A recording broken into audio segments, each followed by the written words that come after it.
Hey, Adapters, welcome back. We have a returning guest joining us. It's Kristin Baja. Baja is the Program Director for the Climate Resilience at the Urban Sustainability Directors Network. She's responsible for helping cities identify strategic ways to advance climate resilience planning and implementation and building their capacity to take proactive action. Baja focuses her time centering racial equity in all resilience, mitigation, and sustainability work. Baja introduces us to resilience hubs and their importance in local communities during calamities, particularly the COVID-19 crisis. She highlights the 5 areas of resilience: programming, structure, power, communications, and operations. She also explains how shifting power to local communities enhances community connectivity and social cohesion. Hey, Baja, welcome to the show. Great to have you on. Great to see you. Thanks for having me. So how are you? Doing all right. Staying busy. Lots going on. Well, we wanted to have you back. I think we're going to have you back multiple times, but today we're going to talk about resilience hubs. But first, I want you, even though you've been on before, can you tell us quickly what USDN is all about? Sure. So USDN is the Urban Sustainability Directors Network, and it's a network of local government practitioners focused on sustainability, climate change, and racial equity who are interested in proactive action and shifting power away from government into the hands of community partners and community-based organizations to look more at reparative action and also proactive action related to our climate crisis. Okay, let's just jump right into it. So previously we talked more broadly about the things that you do there, but let's talk about these resilient hubs. And I want to talk a little bit about their history, but just kind of, broad overview, but then I want to kind of dig into that. Sure. So I think it's really important to understand what we mean by resilience when we're talking about resilience hubs. It's important to understand that resilience is not the federal government definition here. So that's the bouncing back after a disruption and really focusing on going back to the status quo. I think too often resilience is centered around hard infrastructure projects and this idea of disruptions rather than centering it on humans and enhancing quality of life. Thinking about resilience in the year round. So when we're talking about resilience hubs, we are actually talking about resilience in that holistic and comprehensive manner that is centered on human needs and human adaptive capacity, as well as disruption and recovery. And so when we're talking about resilience hubs, we're talking about actual physical spaces in neighborhoods that are trusted, and they're community nodes and community serving facilities. They are actually intended to support residents year-round in coordinating communication, distributing resources, improving community adaptive capacity. And they're intended to be open all the time, or as often as the community determines necessary. So they are not just opening up in the event of a disruption or acting as a shelter or an emergency space. They're actual spaces that are serving year-round and thinking about relationships and year-round needs and how we can be more resilient every day so that in the event of a disruption, our systems and structures are in place where folks can help each other and be there for each other. I think another thing that happens a lot with resilience hubs is people think, oh, well, let's put some solar and storage on a building and that will make it resilient. And I think COVID has shown us that power systems is not the only major disruption and not the only major need that communities need in the event of either a short or a long-term disruption. And so with COVID, it's a long-term disruption, and there's need for access to healthcare, mental health services, food, potable water, parks and open space access, lots of other things that are beyond just the power system. And so that's again why we're shifting away from the idea of infrastructure and the hazard itself being the center point and focusing more on the human and the human capacity and the human needs in the year round. Okay, so a little bit about the history. How old are these things? How long have they been around? Yeah, so my previous position was actually working as the climate resilience planner for the city of Baltimore. And when I was originally brought on, I was doing a lot of hazard mitigation planning and emergency preparedness work. That was a lot of structured around what were recommended from FEMA around making plans and building kits. But in engaging with community, actually getting out and working in neighborhoods, we were realizing that there was so much more that was missing and so many things in the everyday. And so when we're asking people to set aside food or water or other materials, they don't even have what they need that day, let alone to set aside things for the future. And so there's so much distrust from community with government and for many, many good reasons. And also so many assumptions by government that people had the ability to be proactive and have access to these resources. And so part of the work I did when working for the city was to actually work with members of these neighborhoods, of these community spaces, to identify what do they need, what would be better, how can we think about this beyond just making a plan and building a kit, but how can we think about enhancing that community capacity, self-determination, and doing that shifting of power away from government so that communities aren't reliant on government, where they're consistently ignored and often devalued. And so we started working together with these smaller community groups, and then it grew into sort of a bigger initiative. And I was with the city until 2017, and then moved into working with USDN, where we saw resilience hubs really become a way for folks to think about implementation of resilience and thinking about centering equity in resilience work.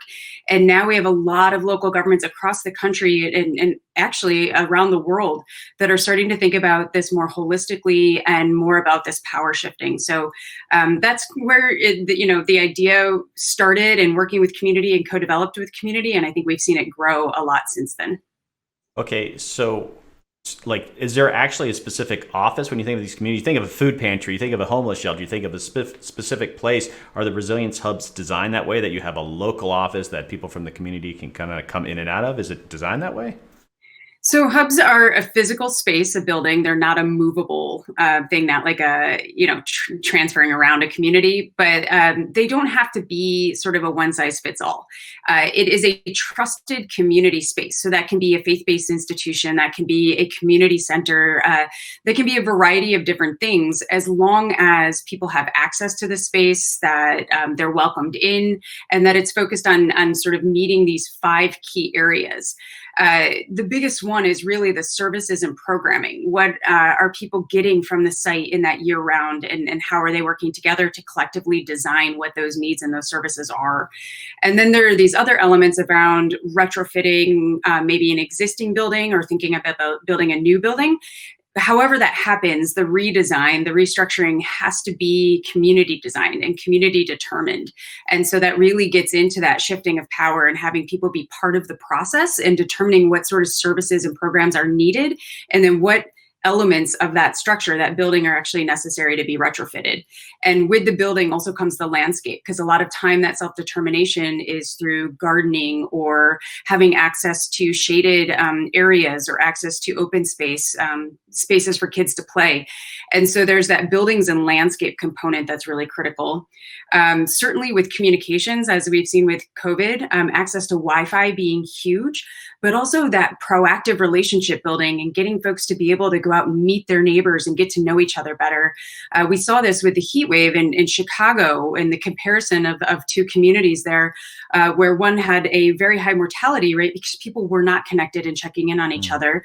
And the one next door, people had gotten together, been doing a lot of block parties and other sorts of events, and nobody died in that neighborhood. And so that's when we're talking about this relationship building, this capacity building, that ability, and that gets under the communications piece. But then also thinking about our power systems and our renewable power, and thinking about our resilient operations, and how are we shifting power to community partners in these sites, so that we're helping to retrofit the sites, and then we're actually helping to support the sites moving forward. Okay, I think it's important to talk about just the underlying model of how you're doing these things, like sort of looking under the hood here. And so there's 3 modes to these hubs. Could we dig into that?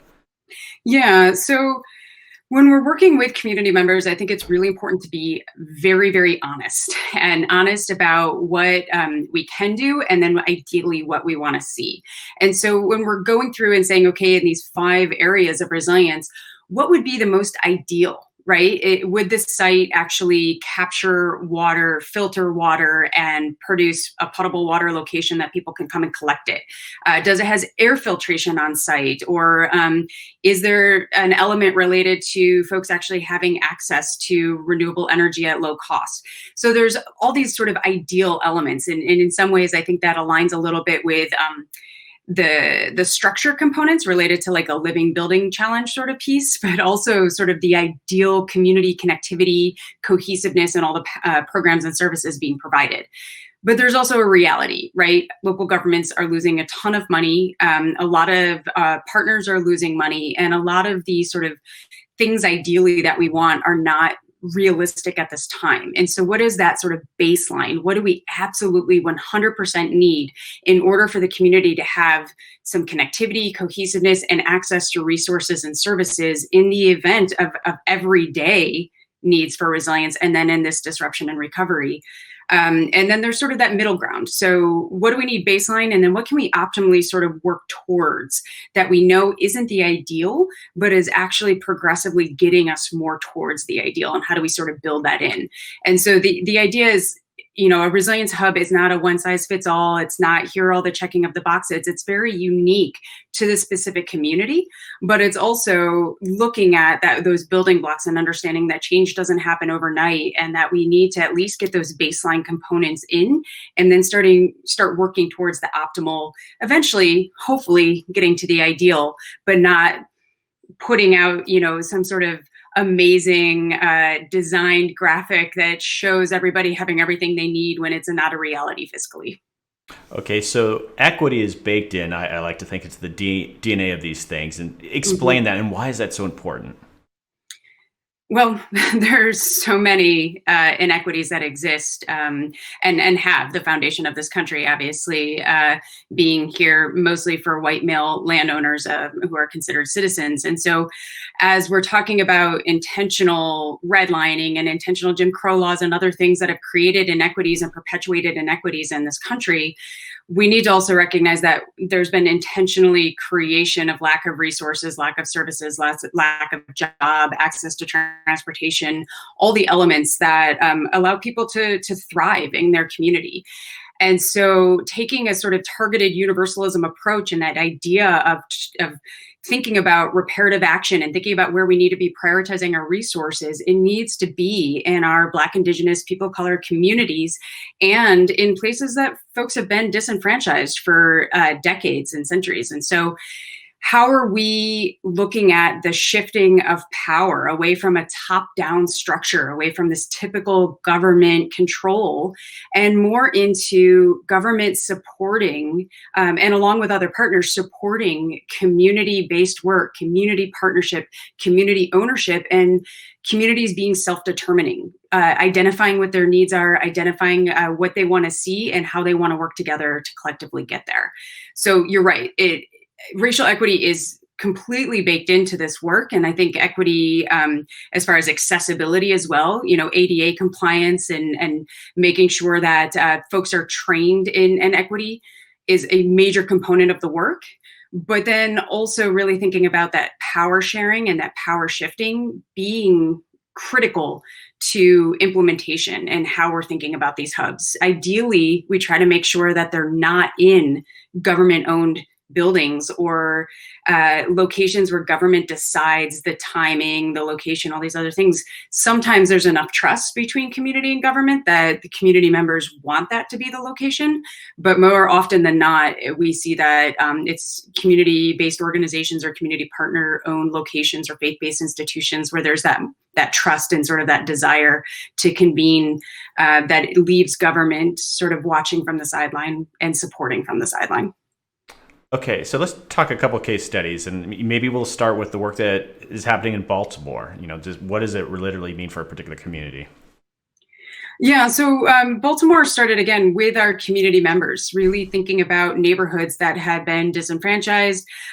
We have some incredible community partners, Inez Robb in Santon Winchester and Earl Johnson in the Oliver community, folks who have been participating in trying to shift government and change government through being part of Sustainability Commission or other sort of opportunities within government. And then also recognizing that their community needed more and wanting these sites and being the active folks who are pushing for them in their communities.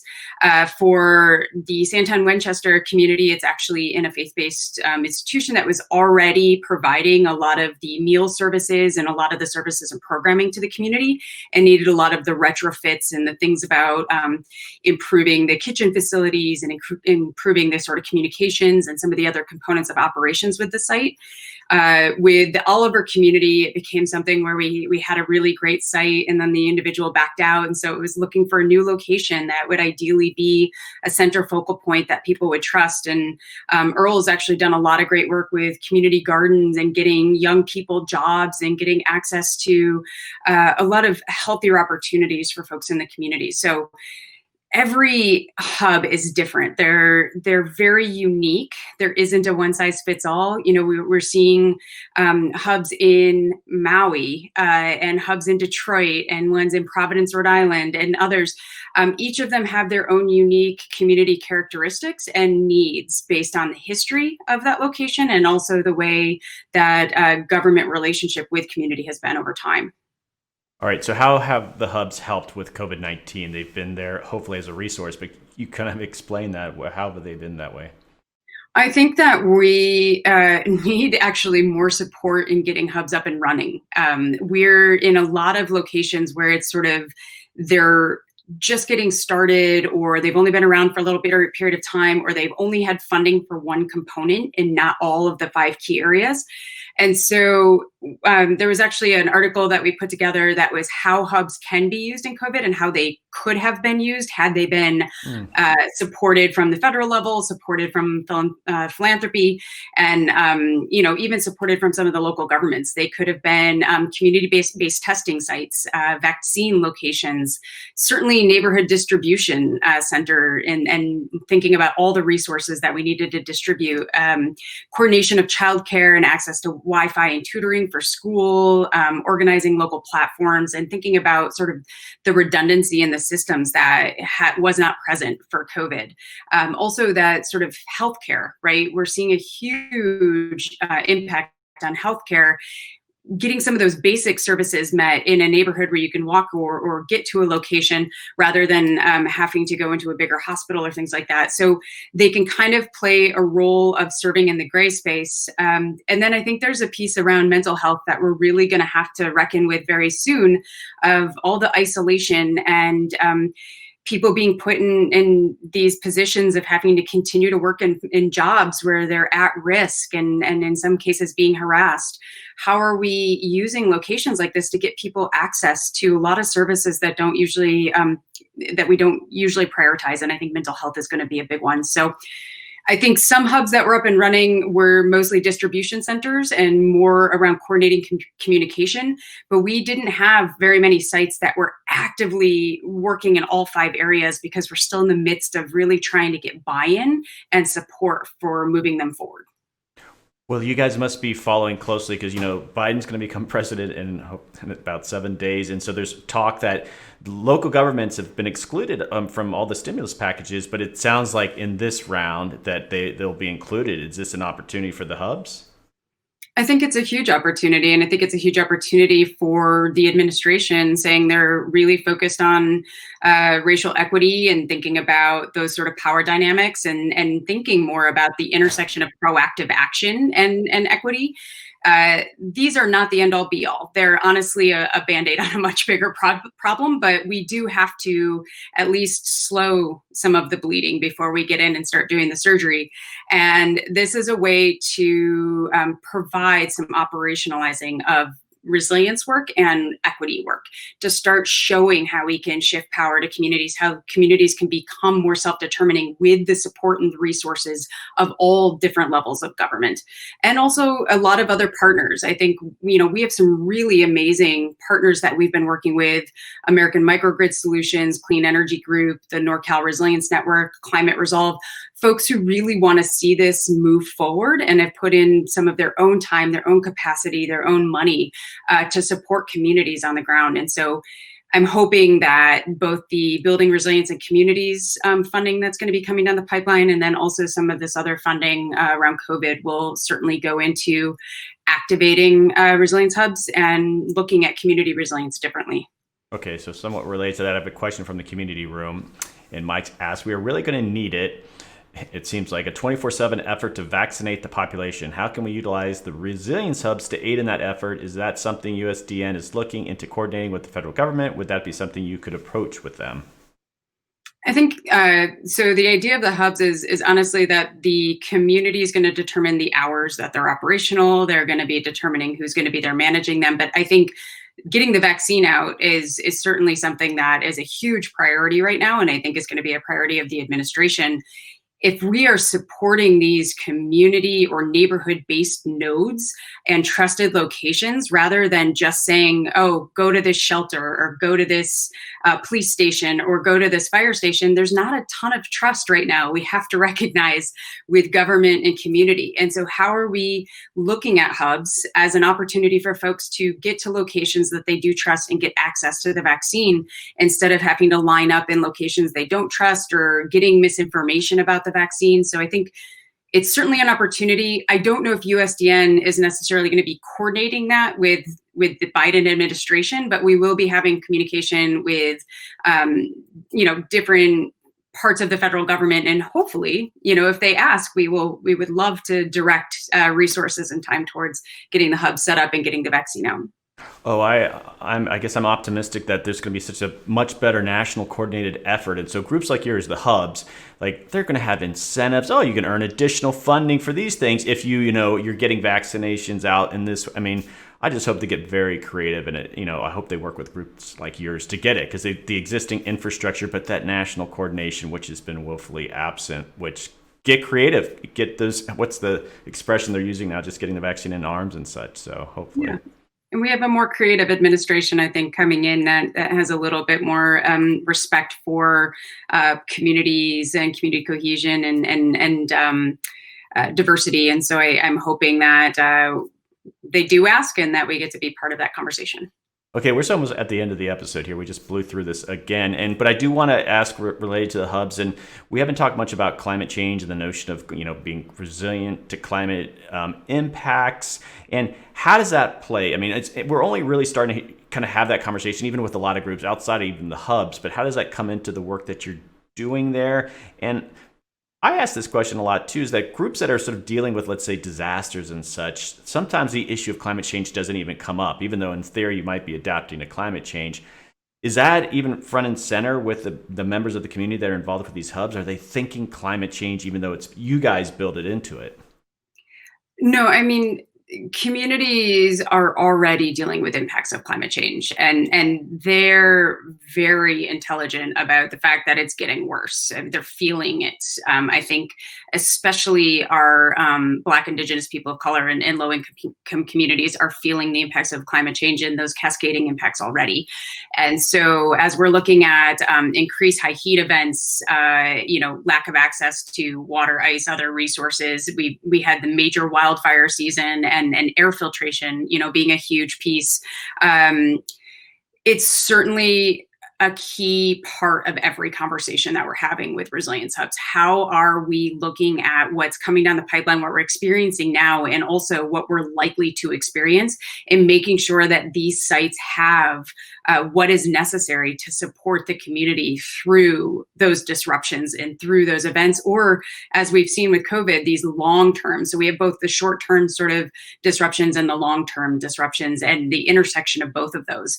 And we saw that with high heat and wildfires and COVID this summer. And so this is certainly something when we're thinking about every element of the 5 key areas, certainly the services and program, the communications, the buildings, the landscape, all the retrofits are not intended to just be minimal. They're actually anticipating these higher heat events, these bigger hurricanes, the intersection of a lot of multi-hazards, and being able to withstand those events and be there as a node for the community in the event of a disruption. Okay, so just to wrap this up, let's say there's a local community activist out there and the hub is not in their community. What can they reach out to you? What's the process if you would expand this and someone wants to engage and like this model? Yeah, so first I would say check out resilience-hub.org. That is a location where we made sure that all the resources, materials, and other things that we're going to be updating are on that website so that anybody can access them. On the resources tab is actually a very simplistic white paper about what a resilience hub is. But then there's also a 75-page guidance document that gives step-by-step on how to go about creating a resilience hub in your community. We will be adding additional resources throughout this year. We're working with partners from Climate Resilience Consulting to look at financing resilience hubs and thinking about all the different components related to our 5 key areas. We're also trying to bring in other mental health expert partners and human health expert partners to enhance and improve our resources. Certainly talking with your local government, whether it's a sustainability leader, a climate, resilience, racial equity, or even a planner, an urban planner is a good place to start as well. And then if it is something where you need additional information, there is a place on the website to go ahead and ask an additional question, and we will respond to that. Okay, Baja, this has been fantastic. I think we're going to have you on again to talk, maybe to drill. Did we selected our third topic yet? Yeah, I believe we were talking about looking at working at the nexus, the intersection of mitigation, resilience, and equity, and also how to center equity and all that work. Excellent. Well, that's what we're going to do, and this has been fantastic. We appreciate you being a regular now on Simpatico. It's such a treat to talk to you, and I do want to wrap this up, but thanks for what you're doing, and thanks for sharing all this information about the resilience hubs. Thanks so much for having me. It's great to see you. All right, stick around. We're going to just go into Just Chatting.